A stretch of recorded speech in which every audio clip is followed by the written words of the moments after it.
We are at final part of our last chapter, chapter 17, particle kinetics of rigid body, force and acceleration.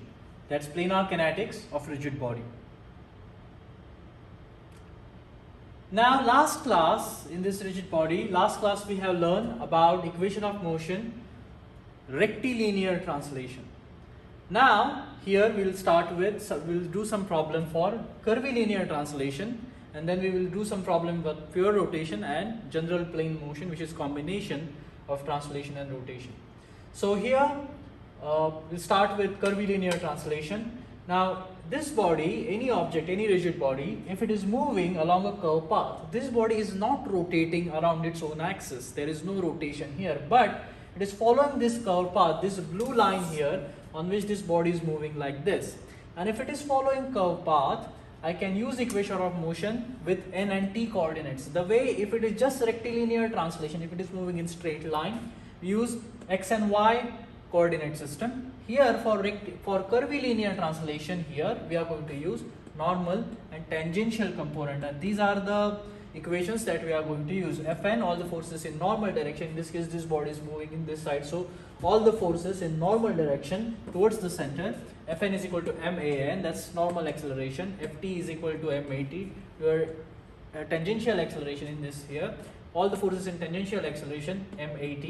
And here, as this body is not rotating around its own axis, around g is not rotating, therefore the movement force is still 0, because we are still in the translation mode. When it comes to rotation, we will have some value here, but as far as translation is concerned, we are now going to have still this movement is equal to 0. So these are the equations that we use for curvilinear translation. If it is rectilinear translation, then fx is equal to max, fy is equal to may, and movement still is going to stay 0. For a curvilinear, we are going to use this part. So let's do directly a problem, and let's solve this one for curvilinear translation. So here what we have in this problem is we have this bar here, and this is going under move motion like this here. So this bar BD is shown here, is supported by two rods with negligible mass. So here these have these two rods here, and they have neglected mass, and this bar BD is total mass is 100 kilograms. So this one is 100 kilogram mass, and it's rotating like this altogether. So this is our problem, and then what you want to know is that determine the force developed in each at instant of 30-degree angle. So what happens is that it's going to go like this, and then this is still curvilinear translation. This bar is not rotating like this, it's not happening. So here we want to find out the forces when this angle is 30 degree. We want to find out the forces at this point here and at this point, and that's the problem. So first thing first, we understand the problem, and then we draw a free body diagram. So this is our free body diagram here. In free body diagram, we have TA, TB here in this direction, TD there in this direction. These are our reactionary forces here, and then weight is acting downward, and that's what we want to find out here. Determine the force developed. We want to find out in this problem what is the value of TB. We want to find out what is the value of TD, and that's the problem. And then this is your free body diagram. This is your kinetic diagram, in which will tell you, will get the acceleration. This is your normal acceleration of entire body. This is tangential acceleration altogether. So once you have free body diagram, kinetic diagram, we are ready to apply equation of motion. So here, equation of motions, we are going to use these three equations of motion. So all the forces in normal direction, man, all the forces in tangential direction, mat, and your movement is 0, because this body is not rotating. Even though it's following curvilinear path, it's not rotating, and therefore as it is not rotating, this part is going to be 0. So all the forces in normal direction, so our normal will be positive in that direction, whatever towards the center. So TB and TD is going to be positive, and the weight, we have to resolve this weight for this 30-degree angle, and if we do that, all the forces in normal direction, that's what you get, is here as TB plus TD minus 981 cos 30 is equal to 100 into value of AN. We have to find out AN. In order to solve this problem, we have to find out AN, and the value for AN, if you remember from chapter 16, so you can get value for AN as omega square R.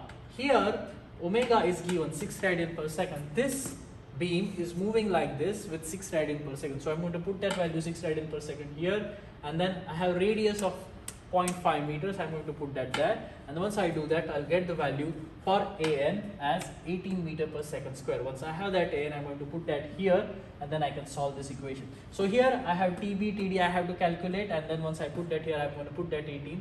This is my first equation. Then for tangential component, there is only one force tangential component, that's your weight, tangential component of weight. So 981 sine 30, that's my tangential component, is equal to M80. And that's pretty much it. So here you can calculate direct value of M80. They didn't ask, but you can do that. Still, you need to calculate TB and TD, and you need an equation which has TB and TD. And for that, we are going to use this third equation here, movement at point G. So whatever the movement at point G here, and for that, for this TB and TD, now when it comes to movement, we are going to use still horizontal and vertical component of the force. So whatever horizontal component here and vertical component of TB, and same thing with TD, we are going to use that. So here, horizontal component of TB and TD, it won't affect this movement because the distances become 0 for horizontal component. So here we are not going to consider horizontal component, only thing we are going to consider is vertical component here, and in this case TB, whatever vertical component of TB here, it will be clockwise direction, that will be negative. TD will be anti-clockwise, it will be positive. That's what we are going to do here. So here minus, you will get TB cos 30 into 0.4. So this TB is going to clockwise, is going to be minus into 0.4. So minus TB cos 30 into 0.4. That's your force. This is your distance 0.4. And then positive TD cos 30 here is going to go like this here with 0.4. So here positive TD cos 30, 0.4 is equal to 0. Now I have two equations, two unknowns. So I have first equation, I have equation number 3. I'm going to solve these two equations here, and once I do that, I'll get value for TB and I'll get value of TD, and then you are done with the problem. So that's how you can solve the problem. The process is again very simple. Understand the problem, get your free body diagram. Once you have free body diagram, write down equation of motion, put everything right correctly, and then solve your problem for TB and TD here. And once you do that, once you solve these simultaneous equations, you will get TB and TD. They are exactly equal as 1.32 kilonewton or 1320 Newton. And then if needed, you can calculate this tangential acceleration in this direction as 4.9 meter per second square. So you have already tangential acceleration here. If you want, you have normal acceleration here. You have calculated, so you can calculate its actual acceleration in that direction, 80 square plus an square under root. If you do that, 18 square plus 4.9 square under root, you will get acceleration of this entire body.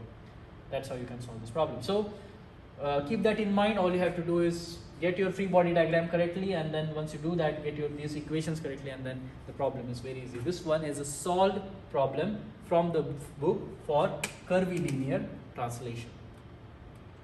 Once you are done with curvilinear translation, we move to rotation about fixed axis. Now here, this entire rigid body is rotating. It's not translating, it's not going anywhere, but it's just rotating. And if that's the case, all the forces are there, and if it's just rotating, in that case I'm going to use, if it's going to rotate, it has some alpha, some angular acceleration, some angular velocity.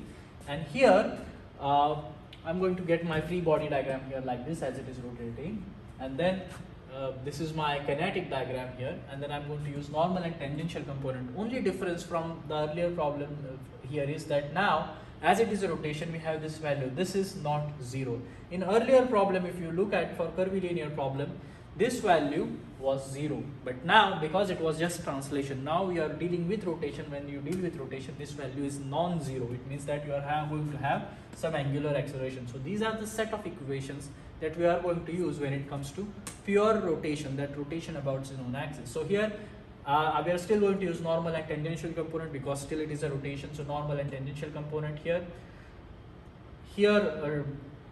This value of an, we can put it directly as omega square r here, and for at we are going to put alpha r. So you can take these values here, and then you can still get Fn is equal to m omega square r, Ft is equal to m alpha r, and then mg is equal to ig alpha. So whatever moment of inertia of this body at point G, and alpha is angular acceleration, you can put that, you will get 3 equations. You can solve the problem by solving these 3 equations. So this is the set of equations that we use for pure rotation. Now here in this part we take rotation about point G. It is convenient, but sometimes if the body is rotating at point O, another point. Let's say in this case that if it is the O is fixed point, and then O is fixed point and entire body is rotating around fixed point, then sometimes it is easier for you to take moment equation about point O. And if that's the case, instead of taking moment, the first two equations will stay same. Instead of G, we will have IO alpha. In this case, you have to find out moment of inertia of the body at point O.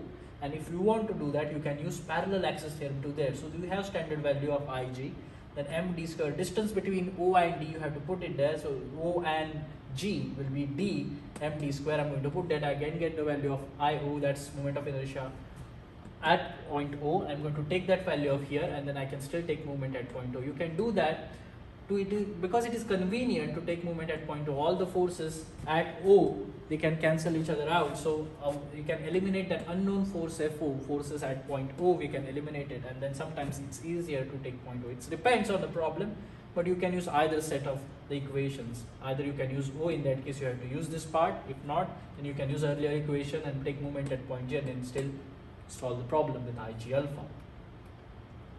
Now let's do a problem for pure rotation. Now here what we have is a beam is fixed at point P. This is a kind of a cantilever beam we have, and it's 20 kilograms. So altogether this is a 20 kilogram beam or rod, and it's moving with velocity 5 radian per second, and that's the problem. So here this is going like this, 5 radian per second, and then it has pure moment applied. Moment of force applied is 60 Newton meter. So that's the pure moment is applied here, 60 Newton per meter. And then of course gravity is there, so it's going to come like this. And then when it comes like this, the velocity at this instant, if you freeze the frame, velocity at this instant is 5 radian per second. What we want to find out is determine the angular acceleration and horizontal and vertical components of reaction at this point O. So whatever horizontal and vertical component of reaction here, and what is angular acceleration. If it is coming like this with this pure movement and with gravity downward direction, velocity is given. What is angular acceleration? Alpha we want to find out. So two things, we want to find out alpha and we want to find out reactionary forces here. Now first thing first, we understand the problem, and once we do, we are going to draw a free body diagram. Now here free body diagram, we have all the reactionary forces here, On normal, we are going to use normal and tangential components. So normal force in this direction, we are going to have tangential, the normal component of this force, pin force here in this direction, tangential component in this direction. So these are the forces here at this point, and then gravity is applied downward. This is a pure moment, and this is going to be my free body diagram. Once we are done with the free body diagram, we are going to draw kinetic diagram. So here kinetic diagram will tell you where the body is moving. So it's going like this, and this is the movement you have, Ig alpha, that's because of rotation, and then your normal acceleration and tangential acceleration at point G. That's how you can get your kinetic diagram right. So once you know what's happening with free body diagram, with kinetic diagram, once you know what's happening, you are ready for apply equation of motion, and these are the set of equations that are useful to solve the problem. Our objective here is to calculate value of On, calculate value of Ot, and calculate value of alpha.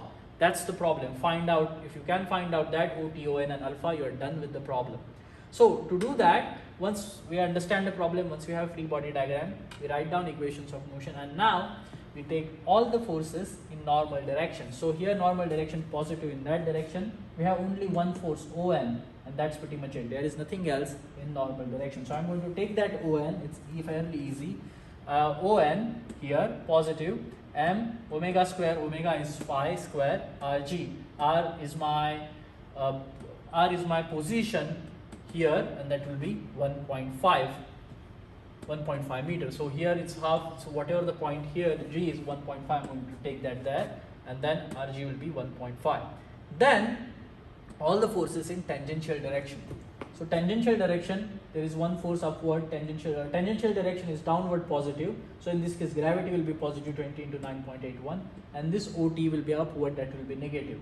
And that's pretty much it. So there are only two forces here, so I'm going to put that two forces here, all the forces in tangential direction, OT minus because it's upward direction, and gravity downward positive here, and that's why my mass into gravity mg is equal to m alpha rg. M alpha I have to calculate, rg I'm going to keep 1.5. That's my radius here, or that's my distance here, rg. Now the next part is this one, mg alpha. So I'm going to use this equation to calculate the value of alpha. So I have alpha here.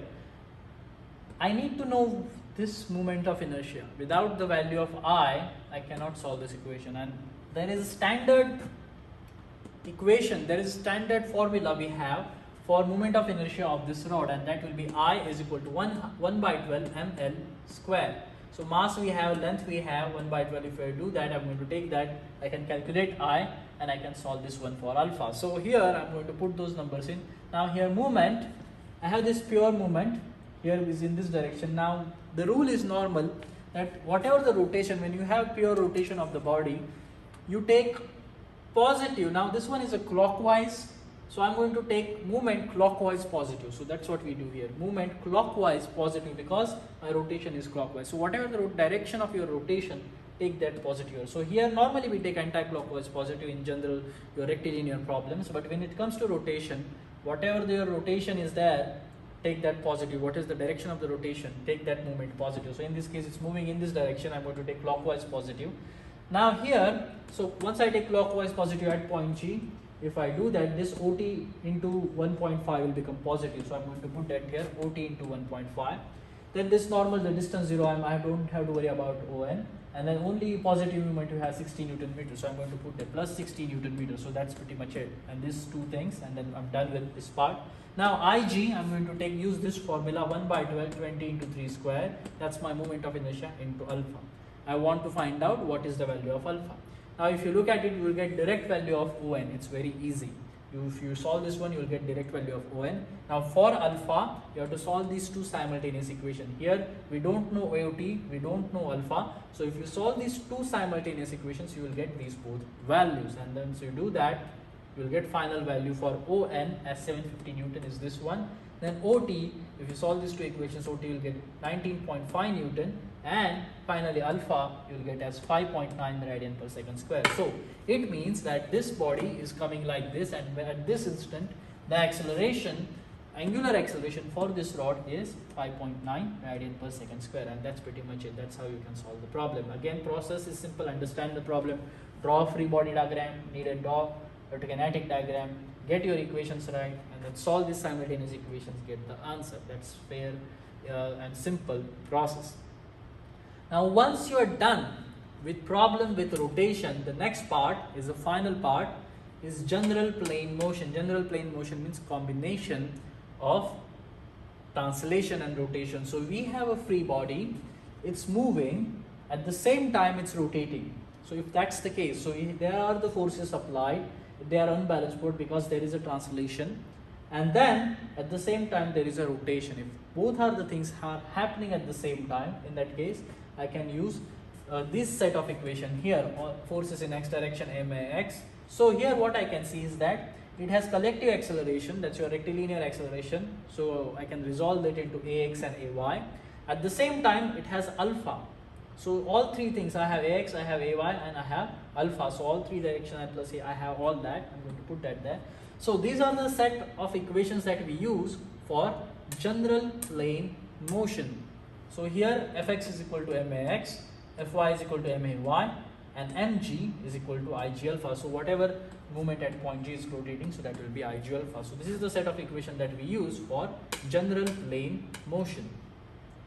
So let's do directly a problem for general plane motion. This one is again solve problem from the book. Now what we have is a spool here. A spool is rotating, and it's going to rotate in clockwise direction. So what we have is that when you apply this 100 Newton force in upward direction, this spool will start rotating. At the same time it will move in upward direction. It means that this point G will have linear motion in upward direction, plus entire body will also rotate. So it's a combination of two things, rotation plus translation. This entire thing will move upward, at the same time it will also rotate. So total mass of this spool is 8 kg. Radius of gyration is given, k is equal to 0.35 meter. Then what we want to find out is determine the angular acceleration. So as this spool rotate, once you apply this force here in upward direction, it start rotating. I want to find out what it is angular acceleration, at what acceleration it's rotating. That's what the problem is once you apply this 100 Newton force here, and you can imagine this process in action. So once you understand the problem, the first thing that you draw a free body diagram. So here if we draw a free body diagram, what we see here, 100 Newton force in this upward direction, tension force for this rope here, this is a fixed rope here, we are going to have some tension force here, that tension force here, and gravity is applied downward. So total 8 kilogram force here, 8 kilogram is mass into gravity 9.81 into 8 is 78.48. That's gravity is applied in downward direction. So that's your free body diagram. And then you can draw kinetic diagram here. This is alpha, this is moving in angular acceleration, that's the value we want to find out. And then here we have its acceleration in this direction, that's a linear direction in y direction. There is no x movement, there are no x forces, and this entire thing is not moving like this. So here x direction acceleration is absent, I'm not going to put that, but y direction acceleration is there, and max, so that's my mass into acceleration in upward direction, I'm going to put that there. And once I have that, once I am done with my free body diagram, the next thing we do is equation of motion. So I have here equation of motion Fy, My, Mg, I alpha g. X forces are absent, there is no x force, there is no x acceleration, and therefore I am not going to put all the forces in x direction here. So all the forces in y direction and the movement, my objective is to calculate alpha. So let's put all the forces in y direction here. So all the forces in y direction positive here 100 plus t, downward negative 78.81, and that's my forces in y direction is equal to mag. So that's my linear acceleration ag. So t positive 100 positive minus 78.9, that's my gravitational force or weight of the spool 78.48 Newton downward, that's why negative, is equal to mag, that's my mass and acceleration in y direction. So this entire thing, linear acceleration of this point here in upward direction, that will be here. Once I have done that, the next part is here. So now again this spool is rotating clockwise. So the idea is that as it is rotating clockwise, I am going to take clockwise positive for the movement. So here clockwise positive for the movement is equal to Ig alpha. So here if I see here, this is clockwise, this goes here like this, and that will be my clockwise 100 Newton into 0.2, that's my distance. So I'm going to put that positive 100 into 0.2, that will be like this. Then this tension is negative, is going anti-clockwise into 0.5. So whatever t into 0.5 go like this. So I'm going to put that here minus t into 0.5, and then weight I'm not going to consider is going through point G, and that's it is equal to Ig alpha. Now I have here, I don't know value of t, I don't know value of Ag, I don't know value of I don't know value of alpha. So I have two equations, 4 unknowns. It means I have to find out do something about this Ig and alpha, or I have to do something about this Ag and this I. So here, to get this value of Ig, that's my moment of inertia of this spool at this body, I am going to use this formula. What we have is radius of gyration, 0.35 meters is given. So this is the formula, I is equal to mk square. So I have to find out I, mass 8 kilogram I have. I'm going to take that 0.35, put it here. I'll get value of Ig. Whatever Ig, I'm going to put it here, and I can solve this one. So I will get two equations, 3 unknowns. I still need something else. So here, to get this relationship between Ag and alpha, I know Ag is equal to alpha r. As this moving upward direction, I can say Ag is equal to alpha r. So I'm going to put that Ag is equal to alpha into total radius here is 0.5 here. So all I have to do is that take this alpha r, put it here. So instead of Ag, I'm going to write down alpha r here, and if I do that, I'll get two equations, 2 unknowns. This Ag will go away. I'm going to take that alpha r here, and now I have two equations, 2 unknowns. I have to solve it for t, and I have to solve it for alpha. So once we do that, once we solve it for t and alpha, you will get your final answer. Which one? which will be alpha here, you will get as 10.3 radian per second square. Ag, that's your acceleration, linear acceleration in upward direction is 5.16 meter per second square. It's a linear acceleration. And then you will get tension force as 19.8 Newton. So this is the tension force you will get, 19.8 Newton, once you solve it for these two simultaneous equations. Again, initially you will get two equations, 4 unknowns. Find the value of Ig here by using this formula. Get your relationship alpha R here, and then solve these two equations, 2 unknowns. If you are studying in exam, don't read the problem, take pen, paper, calculator, solve these problems. If you read the problem, you will have issues during exam. And that's how you can solve this problem. This is a solved problem from the book. And now let's do a final problem in this chapter. For a general plane motion, what we have is a beam AB here, and initially this beam is connected with this rope BD and AC. Now initially it's connected initially it's in equilibrium position. It's not moving, it's not going anywhere. It's at equilibrium position. Now what happens? This mass of the beam is 50 kilograms. So whatever the mass of beam AB is 50 kilograms is given. What we find out, determine the tension in BD here and the angular acceleration of bar immediately after AC is cut. So what's going to happen in this problem? Initially this is in equilibrium, and then you are going to cut it here. This cord AC or rope AC, you are going to cut it. And as soon as you cut it, what we want to find out, at the moment you cut, at the moment it loses its contact, at that instant, what is the tension in BD? And we want to find out what is its angular acceleration, because the moment you cut it, velocity is 0, but it's going to start going down. It means that it will have some angular acceleration with which the velocity will increase, and it's going to go like this here. So at what acceleration, starting acceleration, it's going to go down? That's what I want to find out. So here you cut it and then it's going to go like this. So here simply you cut it and then it's going to go like this. So I want to find out what is the tension here and what is the angular acceleration, that's initial angular acceleration in this case. So I want to find that out, and that's the problem. So first we understand the problem and then we draw a free body diagram. So here, as this one is cut, there is no force here. So this is free here. So I don't have any forces here. Weight acting downward, and TB, that's the tension I want to find out. Whatever the tension here in upward direction, I want to find that out. Once I had done with my free body diagram, I'm going to draw a kinetic diagram which will tell me what's happening with the motion. So here, as soon as I cut it, it's going to go like this. It means it will have Ig alpha. So moment I take at point G here, I want to find out what is alpha, value of alpha here. That's what I want to find out, like this, in this direction.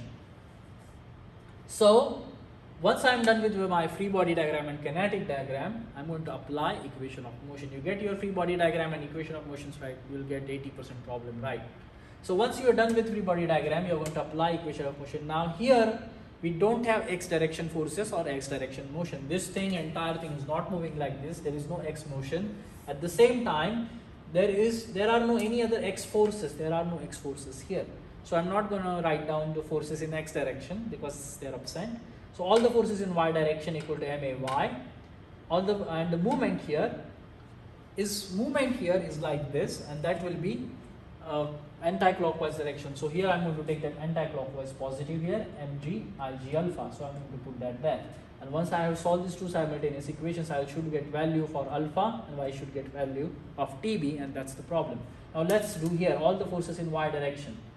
I have only two forces in y direction, TB positive, this weight downward negative. So I'm going to put that here, TB positive minus 15 to 9.8 point, that's my weight, is equal to minus 50 AGY.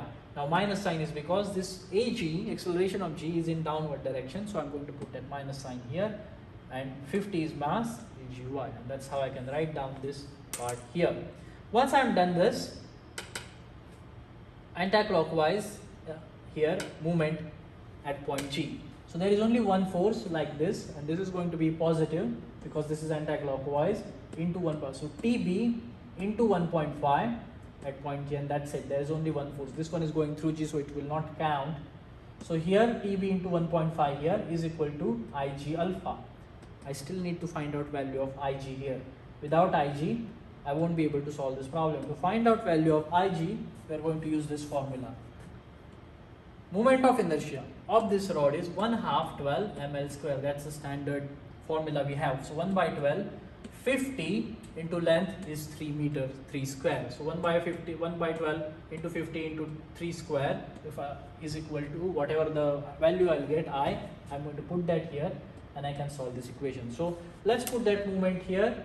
I have TB positive, TB into 1.5 is going to be positive. So TB into 1.5 here, that's only one moment I have, is equal to, this is my 1 by 12, 50 into 3 square, this is my moment of inertia for the rod, into alpha. So whatever alpha here, I'm going to put that here, and that's it. Now I have two equations, two unknowns.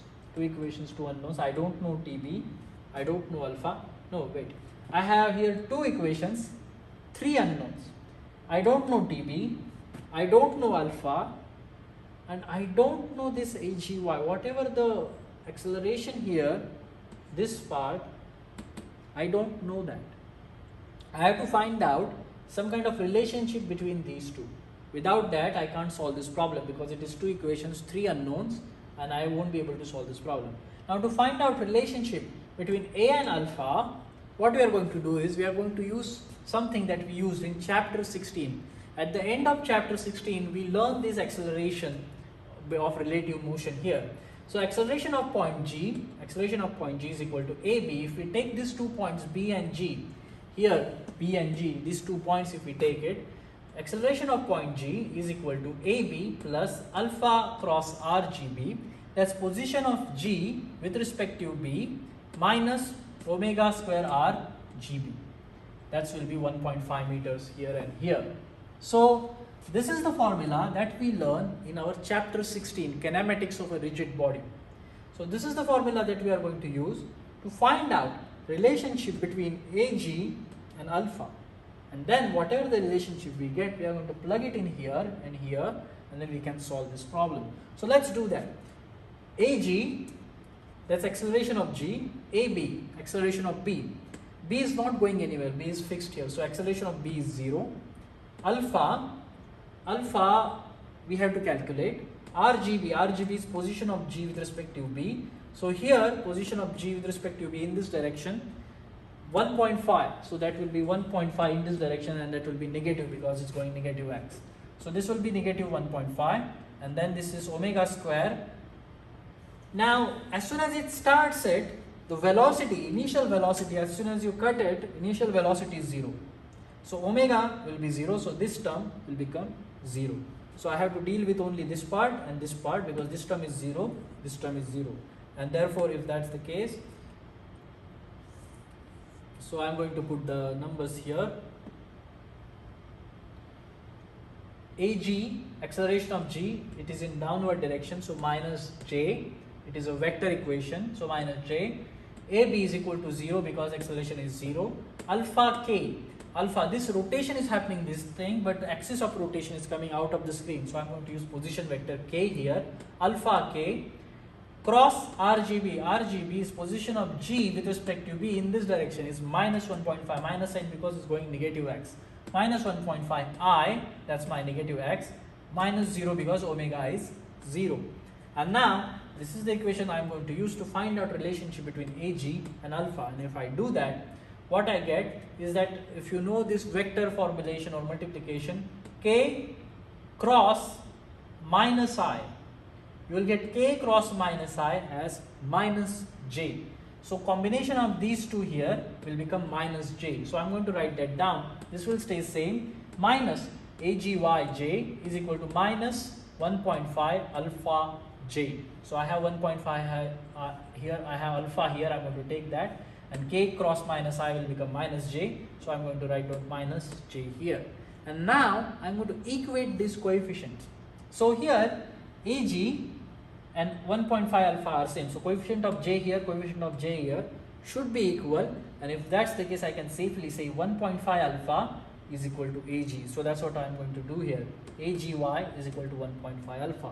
It means this is the relationship between Ag and alpha. Now I'm going to take this 1.5 alpha, I'm going to plug it back here. So this equation will become minus 50 1.5 alpha. So I have alpha here, I have alpha here. This equation will become now two equations, two unknowns. I don't know TB and I don't know alpha, and that's it. So all you have to do now is solve these two equations, two unknowns, and once you solve this one, you will get direct answer for TB, which you want to know, and you will also know alpha, which is again we want to find out here. Determine the tension and then find out angular acceleration, and that's how you can solve this problem. So if you take pen, paper, calculator, if you solve this two equations, two unknowns, once you do that, you will get final answer as for alpha 4.9 radian per second square. It means it's going to start moving, rotating with an acceleration at 4.9 radian per second square, and then TB you will get 123 newtons. So whatever the tension in this rope that you are going to get is 123 newton, and that's it. You're done with the problem, and then you're done with the chapter here, chapter number 17. The process for these kind of problem is again very simple. Understand the problem, draw free body diagram properly. Once you get your free body diagram, you are done with 50% of the problem. Once you are done with your free body diagram, write down equation of motion, forces in x direction, y direction, and your movement, and then solve these simultaneous equations. So normally you will get simultaneous equations, and once you solve these equations, you will get your final answer, and that's pretty much the process here throughout this chapter 17.